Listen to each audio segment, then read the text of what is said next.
जो जेडीयू के नेता आज मुसलमान आपके दरमियान में आ रहे हैं, जो कांग्रेस के नेता आपके दरमियान में आ रहे हैं, ये वही बाज हैं जिनकी ट्रेनिंग जेडीयू और बीजेपी आरएसएस के दफ्तर में हुई है। ये आ रहे हैं आपका शिकार करने के लिए। तो ऐसे परिंदों से होशियार रहिएगा। हमें डरने की जरूरत नहीं है।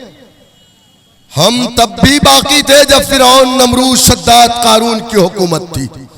हम तब भी बाकी थे, आज भी है, आज भी मिस्ल फिरौन, नमरूद, शद्दाद है। लेकिन इंशाअल्लाह ताला आज भी हम बाकी हैं। हम हैं तो दुनिया है, हम नहीं है तो ये दुनिया नहीं बाकी रहेगी। तो डरने और घबराना नहीं है। अल्लाह सुब्हानहू तआला कुरान में फरमाता है, कुलिल्लाहुम्मा मालिकल मुल्क तूतिल मुल्क। अल्लाह जिसको चाहता है दुनिया के अंदर हुक्मरान बनाता है। लेकिन हमारा काम कोशिश करना, जिद्दोजहद करना। अल्लाह सुब्हानहू तआला ने यूसुफ अलैहिस्सलाम को कुएं से निकाल करके मिस्र का बादशाह बनाया था। बाज चिड़िया को देखा है, शाहीन जिसको बोलते हैं बाज, जिस चिड़िया से चिड़िया का शिकार करते हैं। आपने देखा होगा कि दुबई वगैरह में शेख लोग अपने हाथों पे लेकर के उसको चलते हैं, देखा है ना। तो बाज चिड़िया जो होती है उसकी ट्रेनिंग कैसे होती है आप जानते हैं?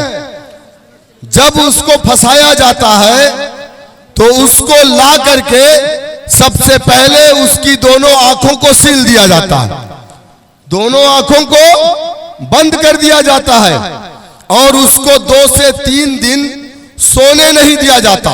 और किसी की सबसे बड़ी अजियत देना यह है कि उसको सोने ना दिया जाए। और उस चिड़िया को सिर्फ इतना खाना दिया जाता है ताकि वो जिंदा रहे, मरे ना। 3 दिन बाद जब उसकी आंख खोली जाती है तो उसके सामने उसका मालिक मौजूद होता है। जब वो उसको देखता है तो वो ये समझता है कि इसने मेरी जिंदगी को बचा लिया। मैं तो मर रहा था, मैं अंधा हो गया था, काल कोठरी में था और मेरी जिंदगी इसने बचा लिया। फिर उसको पेट भर के वो खाना खिलाता है, गोश्त खिलाता है। फिर उसकी ट्रेनिंग शुरू होती है। उसके पैर में धागा बांधा जाता है, थोड़ी दूर उसको बैठाते हैं, धागा उसके हाथ में होता है, उसको गोश्त दिखा करके अपने पास बुलाते हैं। वो फिर उड़ करके उसके हाथ पे आता है। अभी उसको भरोसा नहीं है कि ये मेरा वफादार है या नहीं, ऐसा नहीं कि उड़ जाए। तो फिर थोड़ी दूर और बैठाता है, फिर उसको बुलाता है, फिर वो आ जाता है। ऐसे करके 1 हफ्ता लगातार उसकी ट्रेनिंग चलती है। 1 हफ्ते के बाद जब उसको ये भरोसा हो जाता है कि अब ये बाज मेरा वफादार हो चुका है, तो उसके पैर से रस्सी खोल दी जाती है। अब वो शिकारी जिसने बाज का पहले शिकार किया, फिर उसको ट्रेनिंग दी, फिर अपने हाथ में ले करके वो दूसरे परिंदों का शिकार उस परिंदे से करता है। जो जेडीयू के नेता आज मुसलमान आपके दरमियान में आ रहे हैं, जो कांग्रेस के नेता आपके दरमियान में आ रहे हैं, ये वही बाज हैं जिनकी ट्रेनिंग जेडीयू और बीजेपी आरएसएस के दफ्तर में हुई है। ये आ रहे हैं आपका शिकार करने के लिए। तो ऐसे परिंदों से होशियार रहिएगा। अख्तरुल ईमान साहब अपनी पहचान के मुहताज नहीं है।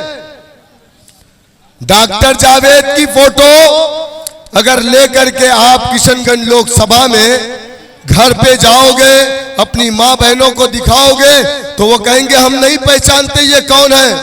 लेकिन अख्तरुल ईमान साहब की फोटो सीमांचल ही नहीं, महाराष्ट्र ही नहीं, उत्तर प्रदेश ही नहीं, झारखंड ही नहीं, मध्य प्रदेश ही नहीं, बल्कि अगर आप कश्मीर से कन्याकुमारी तक ले जाकर के दिखाओगे तो कहेंगे लोग, क्या ये वही अख्तरुल ईमान है जो सीमांचल का लाल है? क्या ये वही अख्तरुल ईमान है जो बिहार की विधानसभा में अकेला खड़ा होकर के सीमांचल के लोगों के लिए आवाज उठाता है? क्या ये बात सच नहीं है कि कि बिहार की विधानसभा में अगर सीमांचल के लिए सबसे ज्यादा अगर किसी ने लड़ाई लड़ी है तो उस लीडर का नाम अख्तरुल ईमान है।